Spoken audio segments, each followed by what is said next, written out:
झारखंड में विधानसभा चुनाव की सरगर्मी तेज हो गई है। सभी राजनीतिक पार्टियां चुनावी तैयारी में जुट गई है। भाजपा की तरफ से लगातार हेमंता बिस्वा शर्मा और शिवराज सिंह चौहान झारखंड दौरे पर पहुंच रहे हैं। वहीं कार्यकर्ताओं का जोश बढ़ाने के लिए 20 जुलाई को केंद्रीय गृह मंत्री अमित शाह भी झारखंड दौरे पर आएंगे। राज्य की अन्य प्रमुख पार्टियां जेएमएम, कांग्रेस और आजसू भी चुनाव की रणनीतियां बनाने में जुट गई है। चुनाव को लेकर सभी पार्टियों के सामने सबसे बड़ा सवाल प्रत्याशियों के चयन का है, चाहे भाजपा हो या झामुमो या कांग्रेस। झारखंड की लगभग 12 सीटों पर प्रत्याशियों के चयन को लेकर दुविधा की स्थिति बनी हुई है। इस बार झारखंड में 2019 के विधानसभा चुनाव से अलग स्थिति है। कई विधायक संसद पहुंच चुके हैं, कुछ ने पार्टी छोड़ दी और कुछ उम्र सीमा पार कर चुके हैं।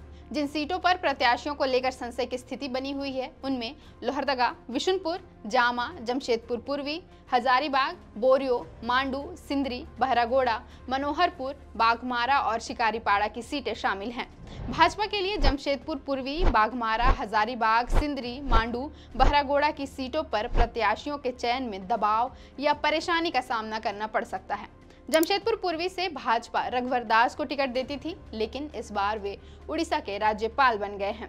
बाघमारा से पूर्व भाजपा विधायक ढुल्लू महतो लोकसभा का चुनाव जीतकर संसद में धनबाद का प्रतिनिधित्व कर रहे हैं। सिंदरी विधायक इंद्रजीत महतो लंबे समय से बीमार चल रहे हैं, इस बार वो चुनाव नहीं लड़ सकेंगे। मांडू विधायक जेपी भाई पटेल अब कांग्रेस का दामन थाम चुके हैं। वहीं हजारीबाग के पूर्व विधायक मनीष जायसवाल भी लोकसभा का चुनाव जीतकर संसद पहुंच चुके हैं। बहरागोड़ा सीट से 2019 में भाजपा प्रत्याशी रहे कुणाल सारंगी ने बीते दिनों पार्टी से अपना इस्तीफा दे दिया है। अब भाजपा को इन नेताओं के रिप्लेसमेंट ढूंढने की बड़ी चुनौती है। वहीं झामुमो और कांग्रेस भी इस दुविधा का सामना कर रहे हैं। कांग्रेस के लिए लोहरदगा सीट पर उम्मीदवार चुनने की चुनौती है। लोहरदगा से वर्तमान विधायक डॉक्टर रामेश्वर उरांव का एज फैक्टर उनके चुनाव लड़ने में परेशानी खड़ी कर सकता है। इसलिए रामेश्वर उरांव अपने बेटे रोहित उरांव को लोहरदगा विधानसभा से चुनाव लड़ाना चाहते हैं। इसके लिए वो काफी मेहनत भी कर रहे हैं। लोहरदगा से पूर्व विधायक सुखदेव भगत अब संसद पहुंच चुके हैं, इसलिए कांग्रेस अब लोहरदगा सीट पर किसे अपना प्रत्याशी चुनती है ये तो आने वाले समय में ही पता चल पाएगा। बात झामुमो की करें तो झामुमो के लिए जामा, मनोहरपुर, शिकारीपाड़ा, विशुनपुर, बोरियो की सीटों पर प्रत्याशियों की तलाश करनी है।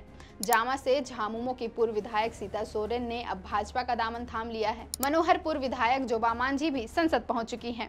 शिकारीपाड़ा विधायक नलिन सोरेन ने भी लोकसभा का चुनाव जीता है। विशुनपुर और बोरियो से विधायक चमरा लिंडा और लोबिन हेम्ब्रम को पार्टी ने पार्टी विरोधी कार्रवाई करते हुए पार्टी से निलंबित कर दिया है। अब सभी गठबंधनों के सीट शेयरिंग और चुनावी बैठकों के बाद ही यह तय होगा कि पार्टी किसे अपना उम्मीदवार चुनती है। फिलहाल राज्य में भी सभी पार्टियों के भीतर दुविधा की स्थिति बनी हुई है। फिलहाल के लिए इतना ही। मेरा नाम है अवंतिका और आप देख रहे थे द फोर्थ पिलर।